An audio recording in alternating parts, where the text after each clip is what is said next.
Welcome, everyone, to another episode of Act in Perspective Podcast. I'm your host, Hugh Simonik. Today, we're talking with Dr. Thomas Szabo. Tom is a professor at Capella University. He graduated from the University of Nevada, Reno under the mentorship of W. Larry Williams and Stephen C. Hayes. Over the last 15 years, Tom has sought to develop iterations of acceptance commitment therapy suitable to the needs of ABA practitioners within their specialized scope of practice. He has offered ACT training to university students, parents, children, senior executives and frontline staff, and couples learning effective partner skills. With his students, Tom is currently investigating ACT in RFT strategies to promote learning and improve performance, as well as pro-social in the workplace. His ABA ACT 3 Functional Analysis Lab, with students named the Not Yeti Lab, investigates the use of function-based ACT interventions to address issues of power, privilege, race, gender, disability, language, and dialect.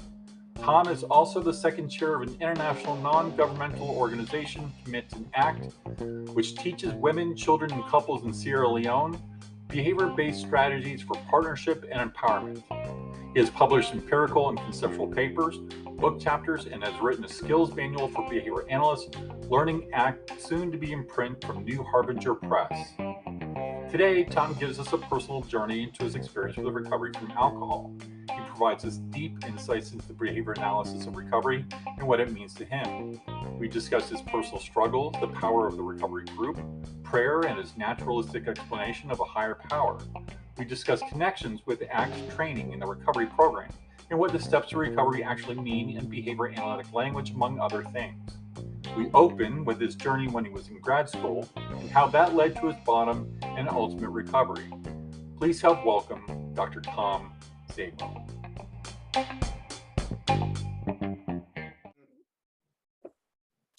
I would say that the most important part of my 61-year-old life journey with respect to recovering was reaching a bottom just after graduate school.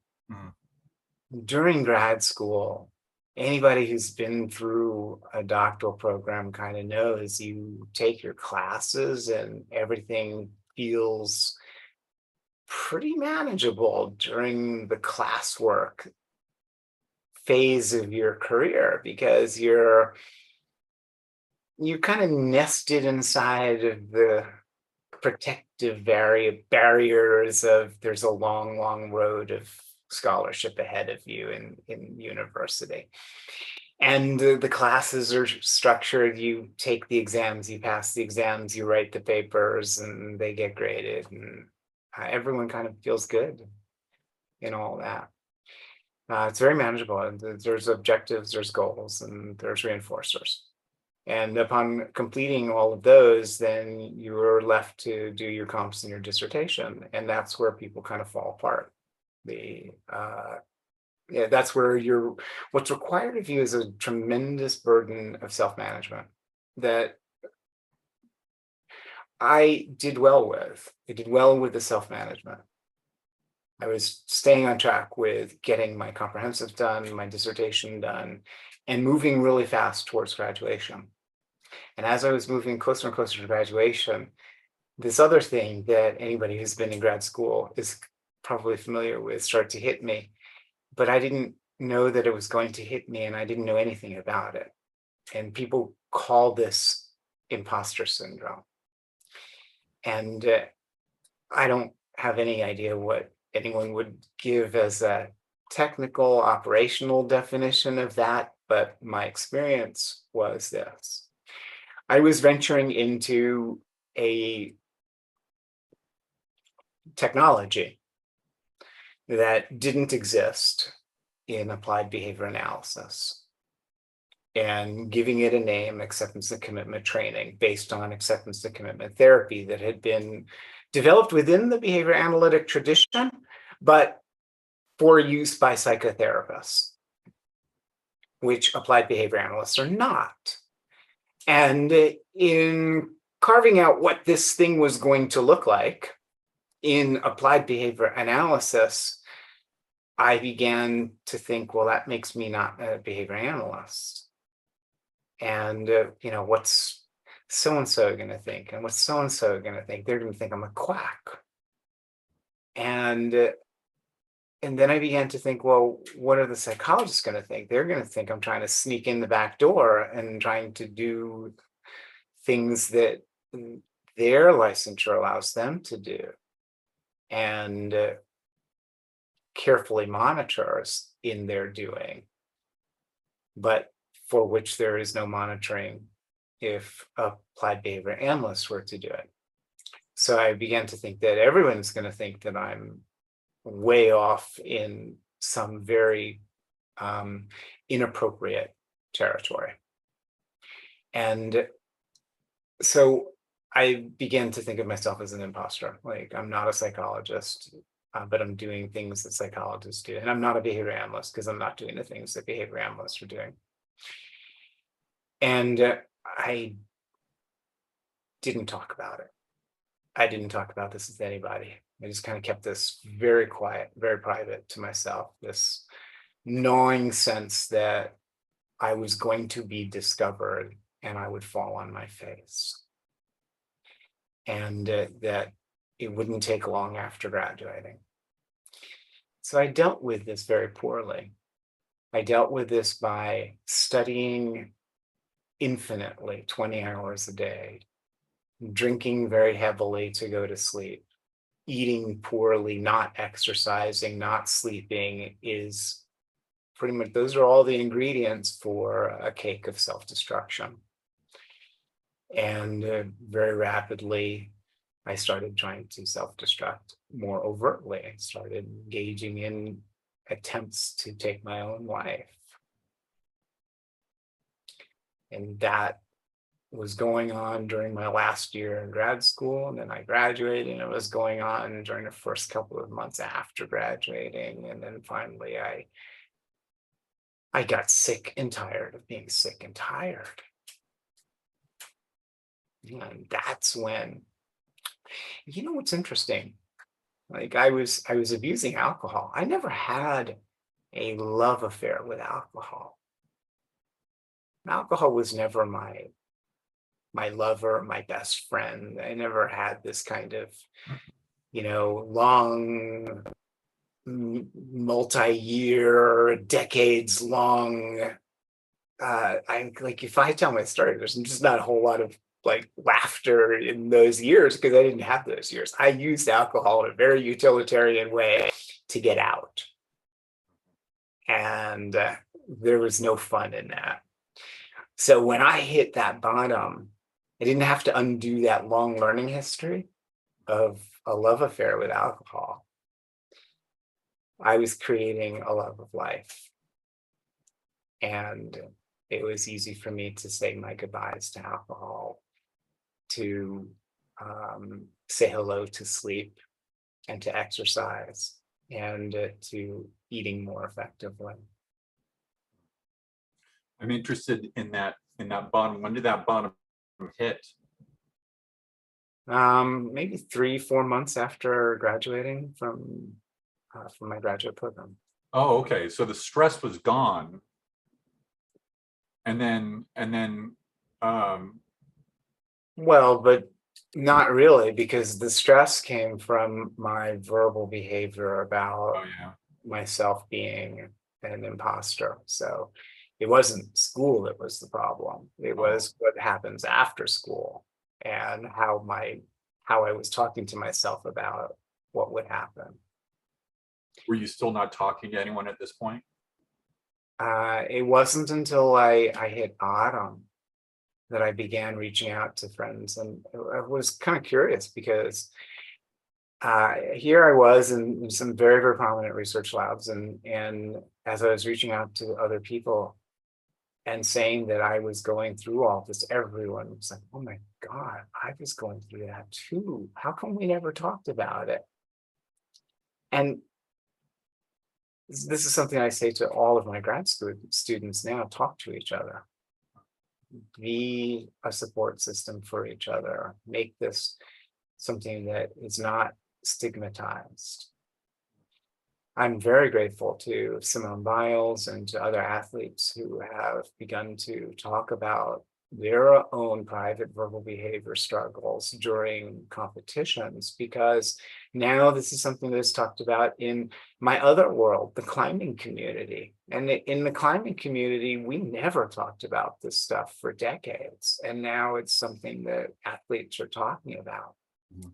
And this is something that we knew in ACT for a very long time. When we work with athletes, they begin to get in touch with things that they have pushed away for a very long time. And at that point, they can make a decision. Do I want to continue this, but in a more healthy way, or do I want to discontinue this? Yeah, yeah. My response has been, I want to continue this. And so I have continued down this road of being one of the developers of acceptance and commitment training in applied behavior analysis, even though it opens up a lot of pain and a lot of um, questioning about what it is to be an applied behavior analyst doing ACT. Hmm. What, if I may ask, what did your bottom look like? What propelled you to say, oh boy, finally, I need help? Um, Drinking for 12 straight hours and waking up in a pool of vomit. And, um,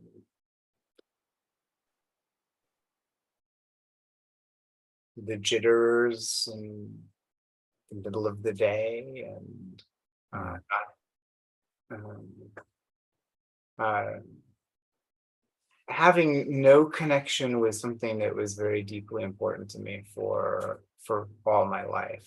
Just climbing, rock climbing, and friendships with other humans. I just didn't really have very much of either of those two things. Yeah, yeah. Mhm. When you finally reached out for help, was that it then? Have you had any setbacks, any hurdles that you had to jump over since then? Or I think was that it a clear ladder to recovery? I would say that I'm one of the very fortunate ones. Yeah. I would say that I'm a very fortunate one because I didn't have that decades long history of love of alcohol. I so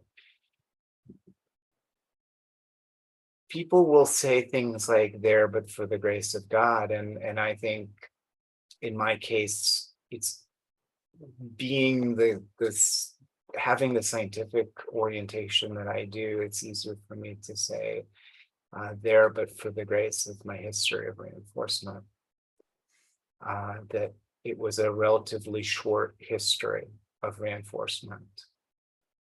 And so when the contingencies were such that there were no more reinforcers there, and there were immediately available reinforcers that I was contacting as I reached out for help and as I started attending recovery meetings and all of these other things, and as I started climbing again.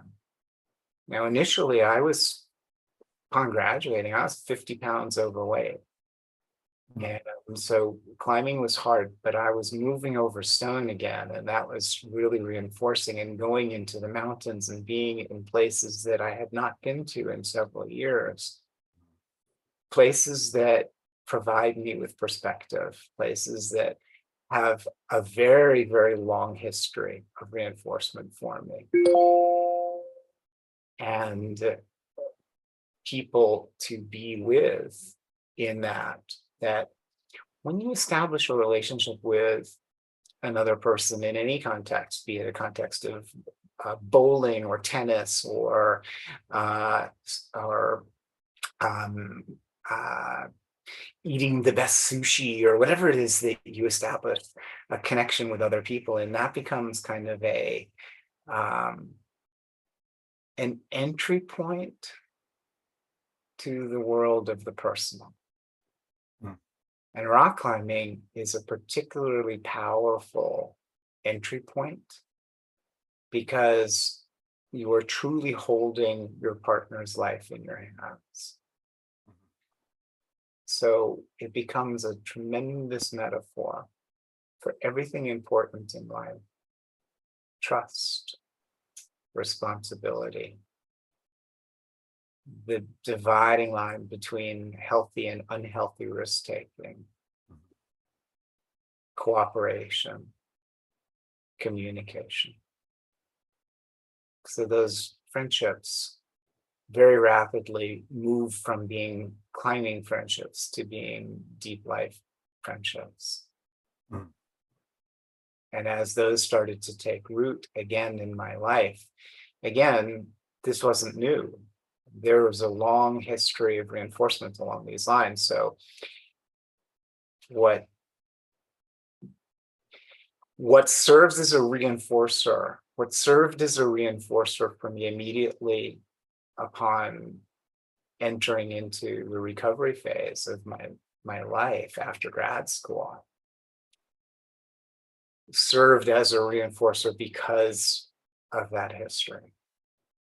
Like if I was, for the first time in my life picking up tennis, the exercise involved, the friendships would all be very new and very disconcerting to me. So I don't know that they would necessarily match my learning history. I don't know that they would have necessarily. I would have probably had more roadblocks and setbacks, and if I was venturing into something very new. But what I was doing was building on a long, rich history of reinforcement, and that worked. And if you think about it in terms of what are the things that reinforce you? For me, excitement and adrenaline are reinforcers. That's not necessarily true for everybody, but for me, that's very true. Adventure and involves the kicking in of endorphins and things like this. So at a physiological level, I think there's something there, but also at the level of this immediate physiological. When Skinner talks about the reinforcer for a rifle shooter happens at the moment they pull the trigger, before the bullet hits the target. That is it proprioceptive, I think is the right word, the proprioceptive feedback that the rifle shooter is contacting upon successful application of pressure against the trigger is reinforcing even before the bullet hits its mark. And I experienced that in climbing. I have a very clear, when I'm dynoing for a handhold, I'm making a dynamic movement. In the moment that I release the rock and I'm in flight towards the next handhold, it's what Sun Tzu talks about in The Art of War. The battle is won before the swords ever meet. There's no way to it's easiest to just say it mentalistically. Like I know I'm going to stick, or I know I'm not going to stick long before my fingers get. It's unusual that I make a very, very dynamic movement and catch a hold and I'm there, and I'm surprised that I held. That's unusual. All of this, I think, is important in that, like, there was a very, very rich history of reinforcement that I was building on as I entered into this new phase. So, yeah, and there's something really special about rock climbing too. And I've been ice climbing. That was just being. First off, the group is real tight. You eat together. You're there, and so I'm learning how to belay, and I'm also learning how to ice climb. And yeah, as you said, your life is in their hands. And so there's a lot of trust there. But just being present with the pickaxe and knowing that I can't think of anything else but where my next uh, pick is going to be, where my next foothold is going to be, it's something special. Yeah. Yeah. Yeah. And you're in it's a much more challenging medium Mhm. Yeah. in the sense that rock climbing seems very dangerous to people who don't do it, but if you do it regularly, you know that you can mitigate many of the risks pretty Yeah. comfortably in rock climbing if you're using a rope and hardware. But using a rope and hardware in ice climbing doesn't mitigate many of the risks. Yeah, it mitigates a few of the risks. The world is trying to kill you in ice climbing. As the day wears on and the sun gets higher, the ice is melting and more of it is falling. And if a big chunk of ice falls on your belayer's head, and when your belayer is looking up as opposed to looking down, their helmet isn't going to protect them. They're going to get ice in their face, and they Right. could That potentially, happened. Yeah. yeah, and they could lose consciousness, and then you're on your own up there. So Yeah. I think that's a different level of risk um, that is also a part of my recovery, but it's a different part of my recovery.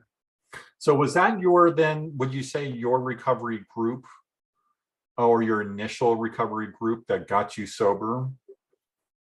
I had, I mean, there were other recovery groups that I was involved in, and that were strictly looking at my relationship with alcohol, and those groups are awesome, and they were very important for me early on, because I was overweight and I couldn't really exercise and couldn't really climb at the level that I was used to climbing, and so I needed to first just focus on the drinking and stop drinking and begin the process of looking at my life and um,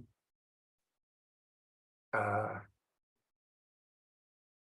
building relationships with other humans, and repairing relationships that had gone awry, and uh, doing that kind of taking stock of where I'm responsible, what I have left, what I can purchase now. This isn't, the when you own a business, you regularly inventory your goods. And in recovering, I think there is an inventorying process that becomes necessary. It's like you've had a fire, and now Yeah. you're going through the wreckage and finding what's left and what you can salvage and what you need to lovingly say goodbye to, and what comes next. Yeah. Yeah. What was it about? You walk in the group, and whatever group that is, the symbols on the wall, the room. What is it about that lends itself to recovery? So I'm gonna step away from my, like, I'm talking about my personal experience Uh, role with you, and I'm gonna step into I'm a scientist and looking at this okay. like from a geeky lens perspective here. So those slogans on the wall, they serve as motivational stimuli. They serve as, in an RFT sense, we talk about augmentals. They are um, they are rules that you can repeat to yourself, which improve the salience of a future that you've only construed verbally to yourself. You haven't actually lived that Mhm. future of recovery. And they immediately evoke a certain behavior of acting in the moment with sensitivity to the contingencies of reinforcement in the room amongst other people undergoing the same process of recovery. And as such, they help because they are common augmentative devices that everyone in a group is familiar with, and reminds each other in varying degrees of loving ways that these are principles by which to establish a new relationship with other humans and with the world.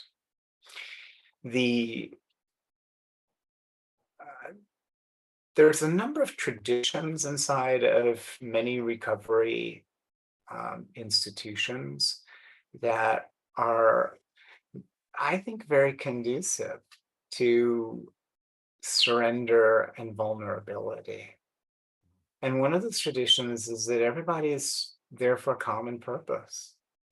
And everybody is there for, like, being willing to set aside political and economic differences and racial differences and a whole bunch of other things that are factored into relationships at work and in the church and in other places that you go.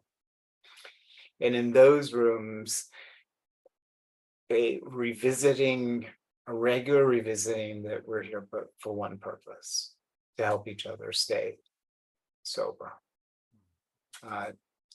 is very, very powerful and very helpful, and that everybody is an equal in those rooms. It doesn't, in practice, maybe there is varying degrees of power that people have in the room. People with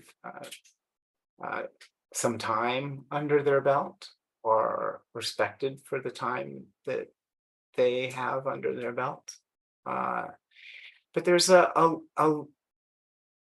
sense in those rooms that the most important person there is the newcomer.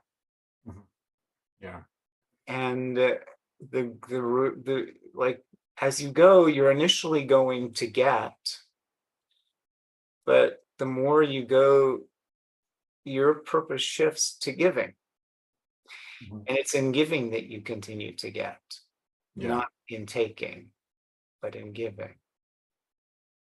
And so these traditions where everyone kind of, like, gets over themselves and looks at their experience with a sense of humor and talks about what they did with a sense of levity, and recognizes that we're all just stumbling and bumbling and making our way through our lives and the wreckage of our former lives, is, I think, a very healthy way to establish the foundations upon which to live. Yeah. And not only that, you mentioned the newcomers and the important person in the room, but even the person with 20 years of sobriety talks about or uses a perspective that they're sober for that day, that they don't take it for granted. Yeah, I think in many recovery organizations and many recovery institutions, there's a recognition that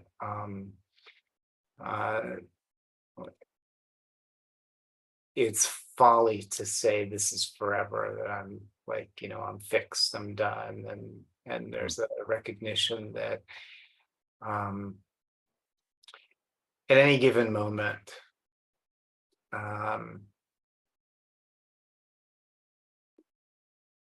your behavior may not match what your commitment has been. Yeah. And there is also a sense that I think upon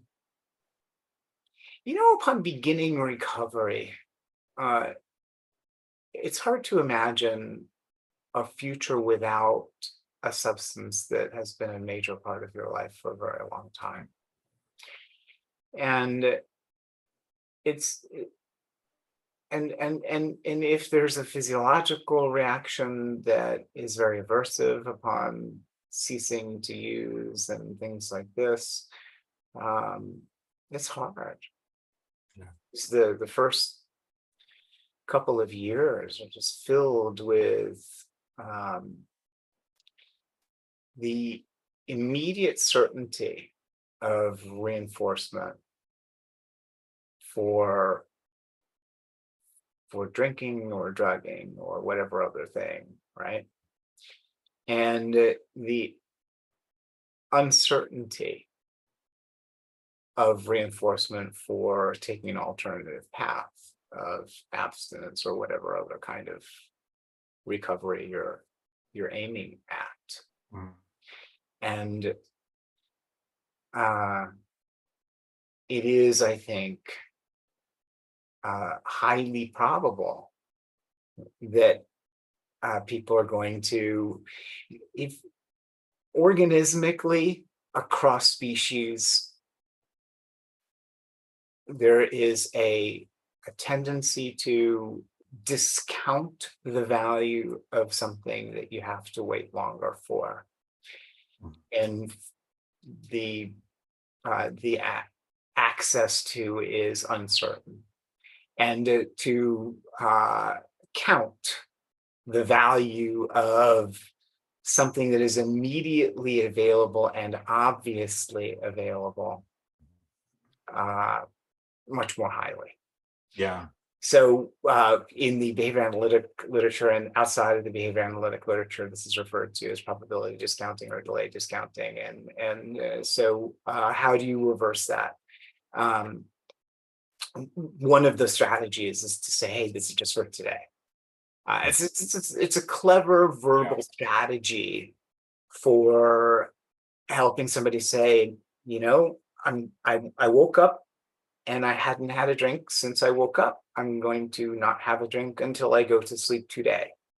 Perfect. And that keeps it, like, if you think about behavior analytically, what we do in behavior analysis, we break things down into the smallest unit that is necessary. If you do a task analysis with a client of yours, you break tasks down into the smallest unit that they can be successful with. You could break making a sandwich down into 25 steps, and you do with some clients. With other steps, you break it down to, with other clients, you break it down into 8 steps. With other clients, you break it down into 4 steps. If you can get away with breaking it down into 4 steps, that's what you do. But with many clients, you have to break it down into 12 or 16 or 24 steps. Well, that's exactly what 24 hours in a day is. It's breaking it down into what most people have found works. Your first couple of days in sobriety, it's like 160 seconds. 60 seconds is just good. And if you got a good sponsor who kind of works with you, they'll do that with you. Let's just stay sober for 60 seconds. Now let's go for 120 seconds. Now let's go for 240 seconds. Now let's go for an hour, and there's a pragmatism that these recovery institutions are founded upon. The pragmatism of William James and John Dewey.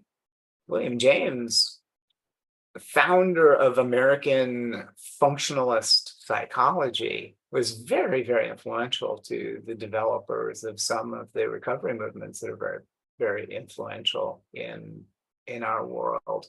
And there's a recognition that you do what works.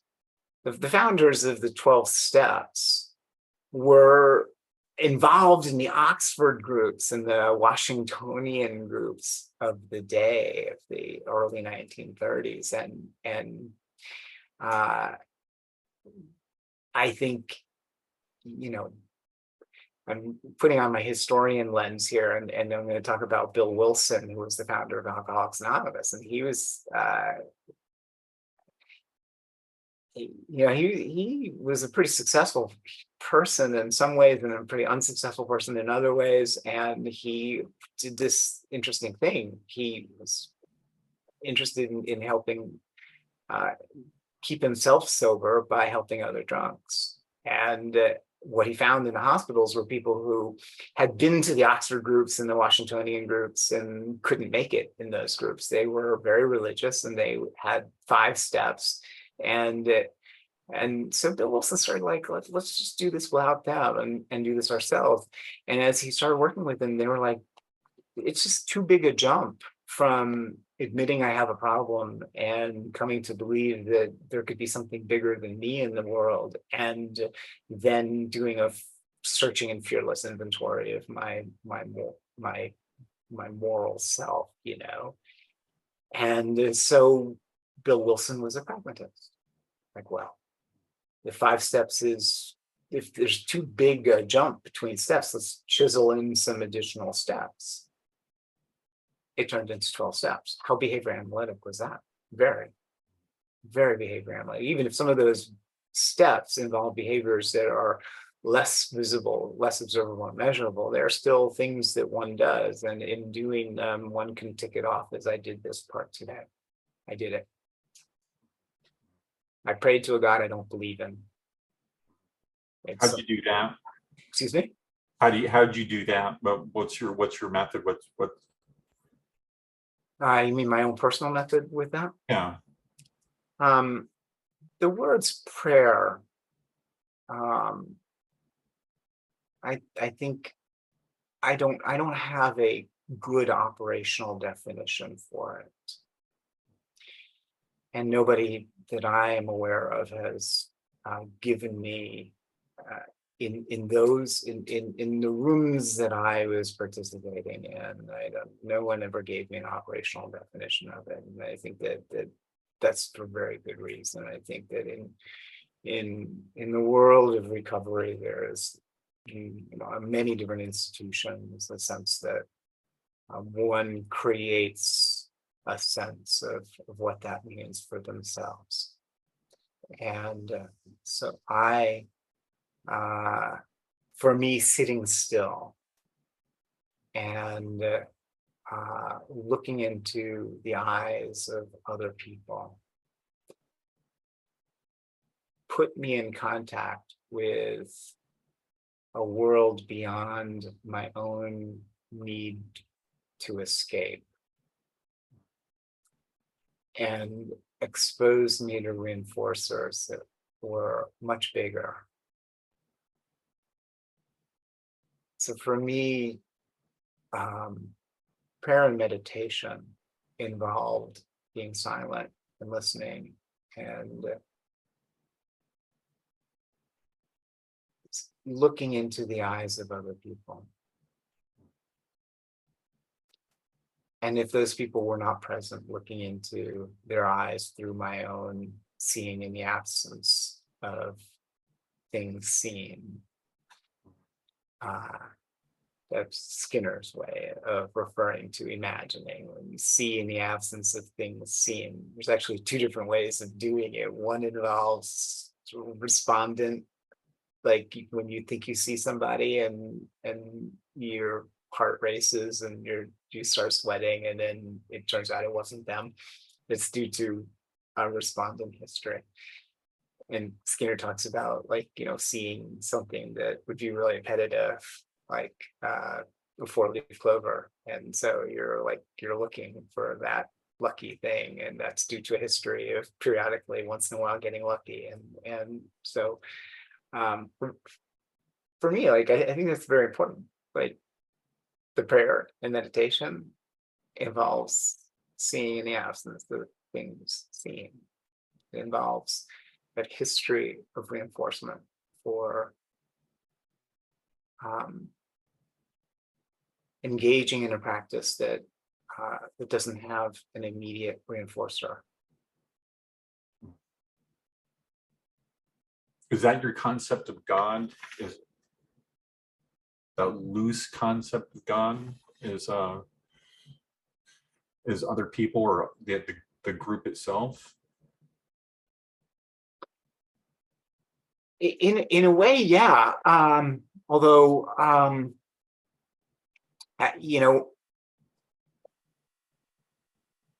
had already, by the time that happened, I had already read Steve Hayes and his 1988 paper on behavior relations, and spirituality and transcendence. And so, and being a lifelong atheist myself, it was important for me to find a way to relate to this concept. I've been a lifelong atheist. I've also been somebody who's, kind of I'm in 61, so I dabbled in my earlier youth with um, uh, new age stuff, and actually like discovered meditation and yoga when I was 13, 14, and stayed with it for most of my life, really, but in a very kind of scientific and non-agentic way. The notion of some kind of a world outside of the world, a spiritual world outside of the world, was never one that was particularly appealing to me. But the world of a connectedness to everything else inside of the physical world in front of me actually made a great deal of sense to me. Yeah. So through verbal means, there is a sense of transcendence, of a sense of getting to a place where what is connected together, but it has something to do with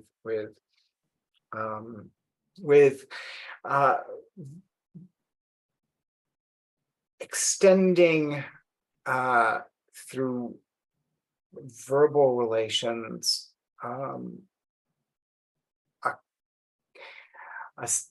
the importance of giving, and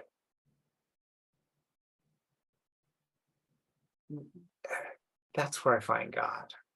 Yeah. Okay. If you ask me like 5 hours from now, I'd probably have a much stronger answer, because I'm probably gonna like dig in and like, I don't know, how have I thought about this before? And I don't have that answer for you at this moment, but some other time. Did psychedelics ever enter the picture for you? Yeah. Yeah. Can you talk about that experience, and did that lend itself to a more spiritual kind of self? Yeah, I mean, when I was a kid, everybody was smoking pot, and my friends were saying, like, pot or alcohol, smoke a joint instead.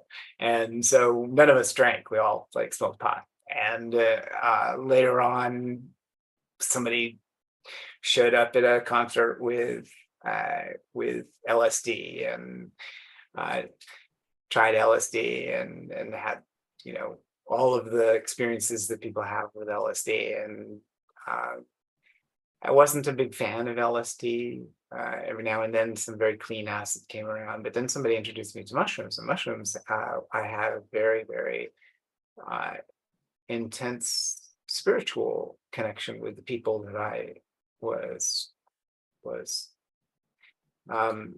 having this experience with. And I left all that behind. I was just unsustainable to keep on taking psychedelics. But yeah, it kind of facilitated. It was around the same time that I discovered Iyengar's book Light on Yoga. I discovered Ram Dass's book Be Here Now, read through Be Here Now, saw the asanas, practiced the asanas, and the way that he wrote that book with like all of the cartoon type things is very appealing to me. And so yeah, the psychedelics was a part of developing a frame of reference from which later on, even in being an atheist, I was able to relate to spirituality. Yeah, it breaks down those barriers. And did you have a full trip at one point where just things made? Did you remember one point where things made very clear sense to you, that you had an epiphany of sorts?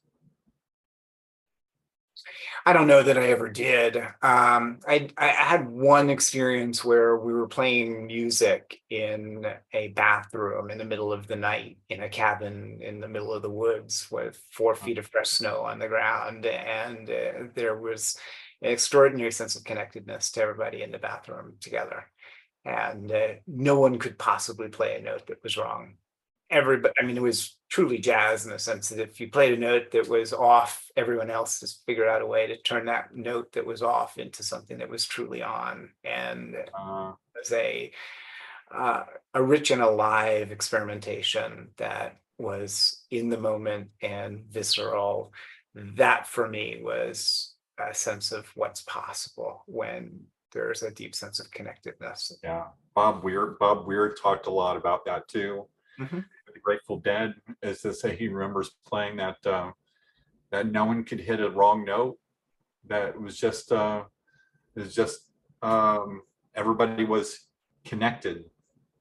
I talk about ACT that way.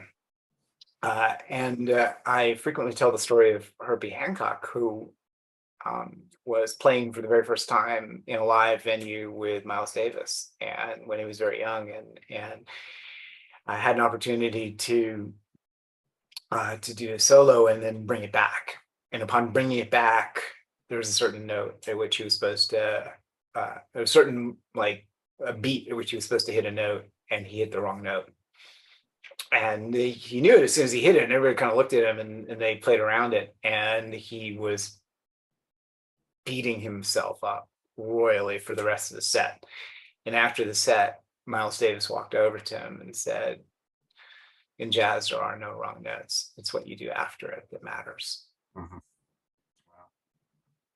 If you can approach your work in applied behavior analysis that way, and if you can approach your work in ACT that way, then no matter what happens in the room at any given moment, you're sensitive to its effect and responsive. And where it's necessary to make repair, you make repair. Where it's possible to turn something that was sour into something that's sweet, you do. Very well put. Yeah, I like that. With, what is a personal inventory or Oh, a mental okay. inventory have to do, making amends? What does that have to do with recovery? Mhm, And how do you speak about that behavior analytically? mhm. Well, I think that it's a great question. First of all, the the metaphor of uh, taking inventory in a business is, I think, a very useful metaphor, and the metaphor of sifting through the wreckage after a fire and finding those things that are salvageable and saying goodbye to those things that are not is, I think, a very useful metaphor. I think both of those metaphors are very, very useful. If you look at your life, whether you are somebody who has had a bad relationship with alcohol or a bad relationship with gambling or a bad relationship with school. Let's say you failed out of school, at some point you do an inventory. What did I learn here? What are the lessons learned, and what are the things that I can apply moving forward? I think that many people, upon doing things that aren't working very well, never do that. What applied behavior analysts are particularly good at is breaking a, a repertoire of behavior down into what comes immediately before and what comes immediately after. And you take Jack Michael's contribution to behavior analysis seriously, as most of us do, he distinguished between two different things that happen immediately before behavior, one of which involves signaling the availability of a reinforcer, and the other of which produces uh, uh, the context in which this event that occurs after behavior will actually function as a reinforcer or will not function as a reinforcer.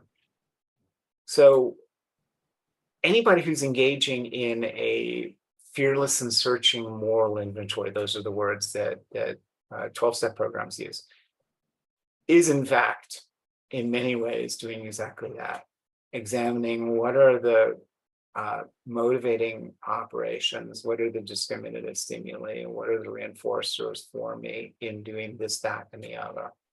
And in looking to see, these are my strengths, what that translates to is these are the behaviors that have contacted reinforcement consistently in my life, such that they have become an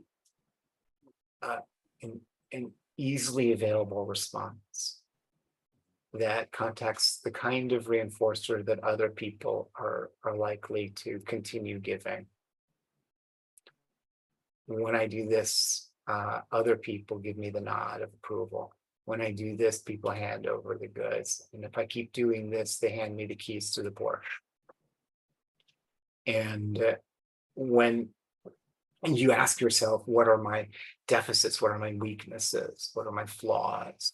What you're essentially, in behavior analytic terms, asking yourself is what are the behaviors I engage in that contact very minimal reinforcers and a lot of punishers, and or extinction, that other people simply walk away from me when I do these behaviors. And if upon asking this question, what are my deficits, what are my flaws, you are able to talk through, these are the things that come before I do this, and I need to be alert. Those things are present. I'm highly likely to engage in this behavior. And so it's a really good idea for me to avoid those situations. And in recovery circles, you hear people talk about people, places, and things. And I think that's a really, really healthy way of looking at the things that serve as SDs for behavior that is likely to contact a very small reinforcer in a moment, but probably get punished. Yeah. What, the fascinating thing about AA and other recovery groups is that I always think that it can be extended, that model could be extended to other areas besides drinking and drugging. I know that there's a Gamblers Anonymous, but it seems like you have to have a particular addiction or a problem in order to enter the rooms of AA. Is there room for that to grow? Do you see that that model extending out into the community, where, think about the ideal utopian community where recovery from suffering, how does that work? And would that be a good model? One of the strengths of many recovery organizations is that they limit themselves to recovery from whatever thing that they're focusing on. And I think there's a pretty big strength, like not trying to do too much. Yeah. I work with a non-governmental organization doing work in West Africa, and we applied for funding with Global Giving, and did some fundraising campaigns with Global Giving, and Global Giving came out, and when we achieved certain milestones, they came out and offered us some coaching. And one of the things they said is, be very careful with mission creep. If your mission gets too big, you lose sight of what you're there to do. And I have taken the similarity between what you learn in recovery groups and what Global Giving said to our NGO to be an important parallel. It is very possible that these same principles apply in many different aspects of saving the planet and saving people who are suffering and ending suffering. Putting it into a package and distributing it is another thing, and I don't know how to do that. Yeah. But I can tell you that there's certainly overlap between many different structures and strategies that include certain elements that are common, and among those that are common involve surrender Mhm. and vulnerability. This notion of surrendering to win, and this notion of admitting when you were wrong, of cleaning up your side of the street, of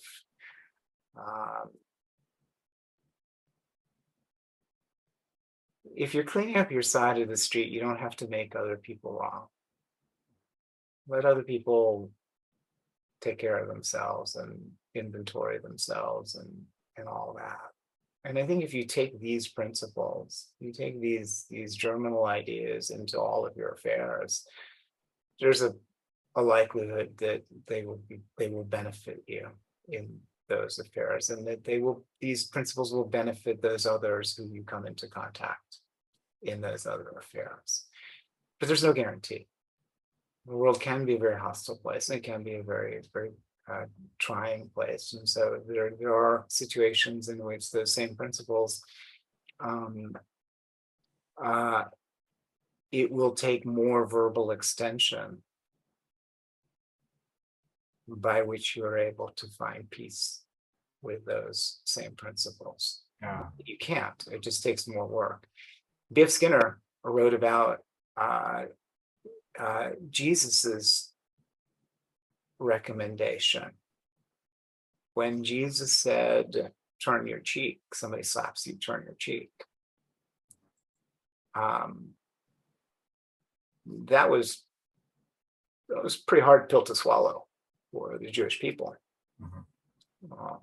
They were in captivity and imprisoned. And so, in preparing to get free in a physical plane, the notion of turning a cheek was pretty inflammatory. And what B.F. Skinner said is that that was pretty smart, because if you are able to, what that enables is that you free yourself from the bondage of your own resentment. You may not be able to free yourself from the bonds of the shackles and the chains and the whips and whatever else your oppressors are putting upon you. But by offering them that grace, you're freeing yourself from the shackles of your own resentment. I'm talking B.F. Skinner. Skinner wrote this. And I don't remember the exact words that he used, but he writes about this in both Science and Human Behavior and in Walden too. I think that this is something that, from a behavior analytic perspective, is pretty interesting. Yeah. No, I remember picking up Walden too a few years ago, and just as one of my favorite books. That makes me, it's a thought experiment. And he has these fictional characters talking back and forth about what are the contingencies in the community that establishes a healthy what establishes a healthy community. And I thought, can I just kind of riff on that for 1 second though? Yeah. I don't want to leave you with the impression that I'm saying that Skinner was saying that operating on the plane of emotions was enough. I don't think Skinner was saying that. I think Skinner would, if you pressed him, he would have been saying that you also need to address the physical chains and shackles, and those contingencies need to be changed when you are imprisoned. But what he was saying is that by releasing yourself from the anger, you can, it's a little bit like what happens when you have a problem and you're going through all the list of possible solutions and it's all a big confusing mess, and you go to sleep and you wake up and the solution is there. You have an idea. Well, what Skinner says happens in the process of sleep is that all of the irrelevant variables go away, and the important variables that are the contingencies of actual reinforcement are available upon awakening. And I believe I'd probably want to research this more carefully before I wrote this into a paper. I'm pretty sure that what Skinner was saying in his talk about Jesus was quite similar. Once you eliminate the emotional baggage of resentment and anger, then the task at hand of dealing with the contingencies of survival and the contingencies of reinforcement become more clear. All the clutter of your emotional engagement is set aside once you do what Jesus said to do, and then you can focus on getting free on a physical plan. I suspect he didn't write that, but I suspect that Skinner would have said, then we need to look at a cultural level of what we do to stop this perpetual thing in which this group dominates that one until this one engages in counter control and then does exactly the same thing that the other group did. And by going back and forth this way, we perpetuate human suffering. And what I think Skinner was saying is that if this group that is being oppressed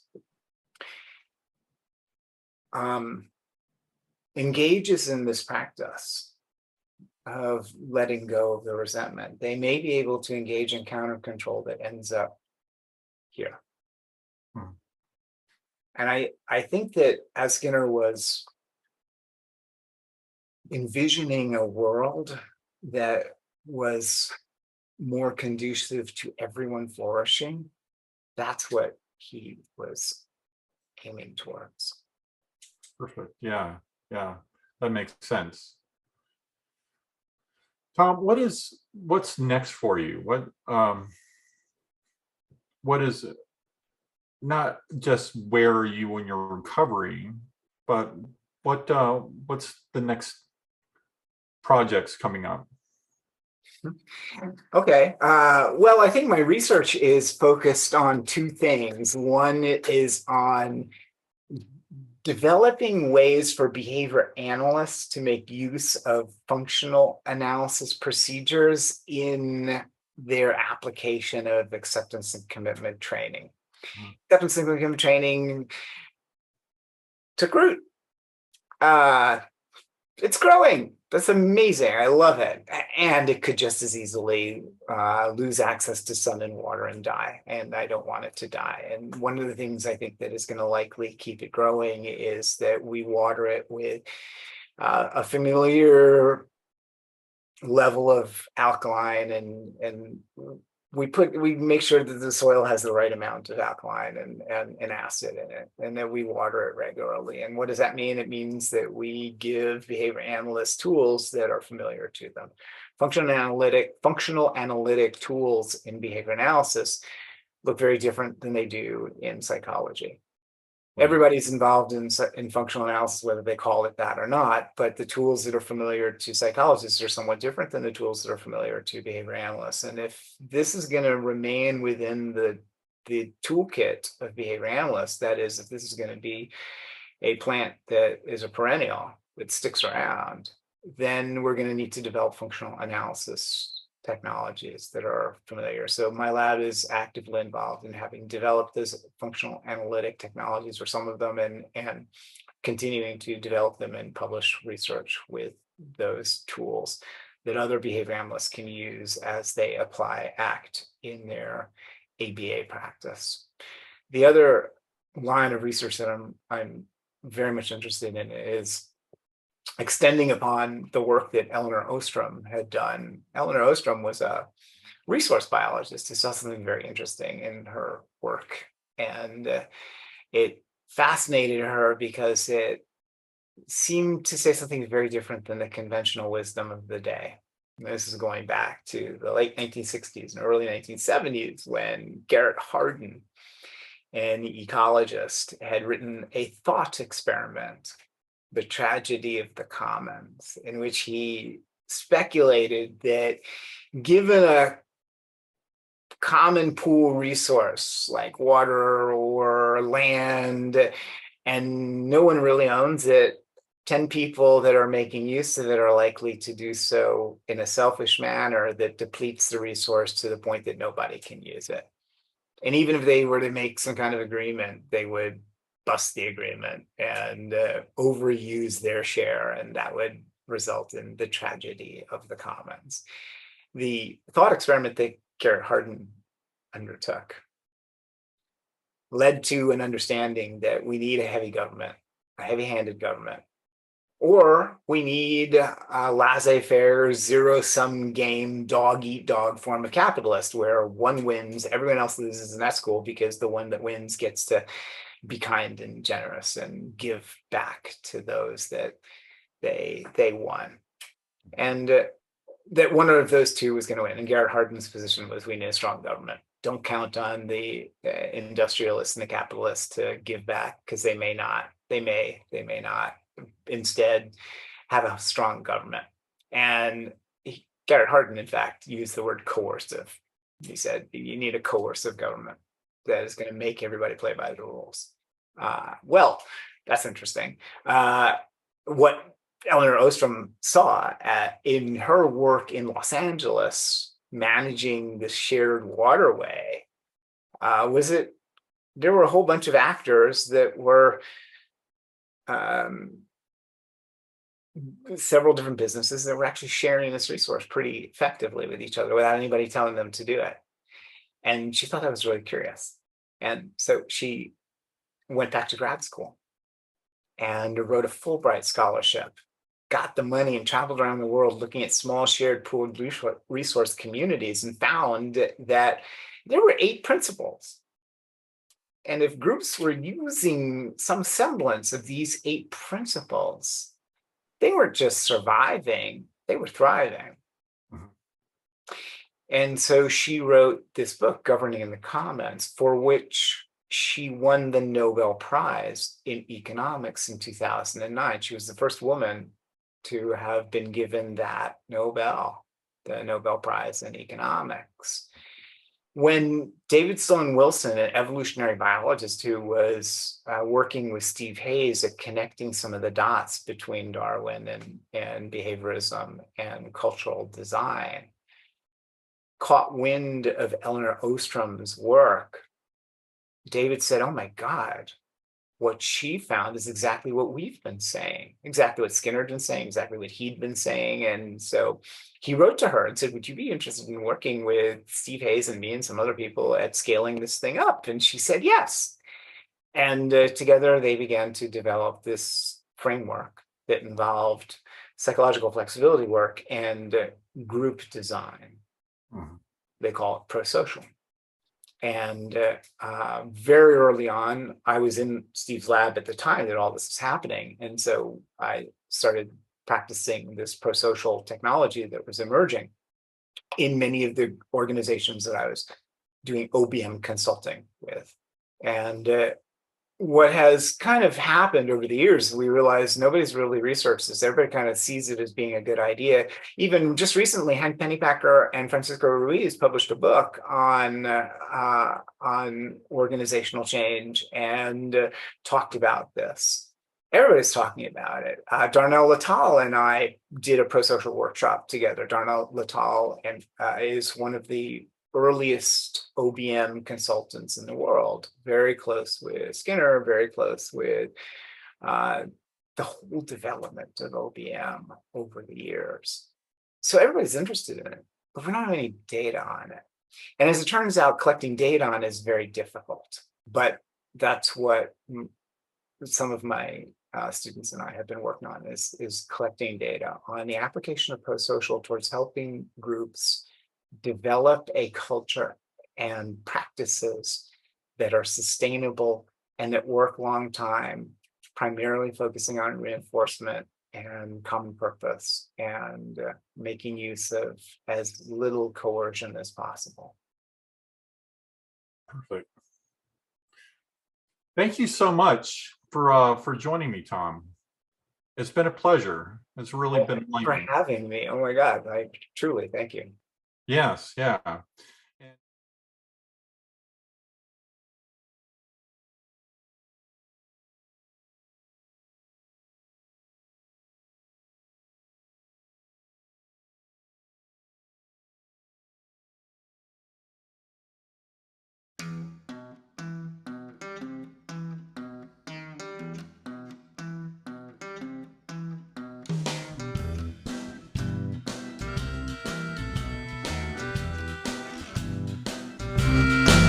Spit on the ground, hold your breath, try to scare yourself to death. Bury your bones under the dirt and tear at your heart and rip your shirt and stomp your feet in disgust. Curse the gray skies if you must, but you'll find when you are done, blue skies for everyone.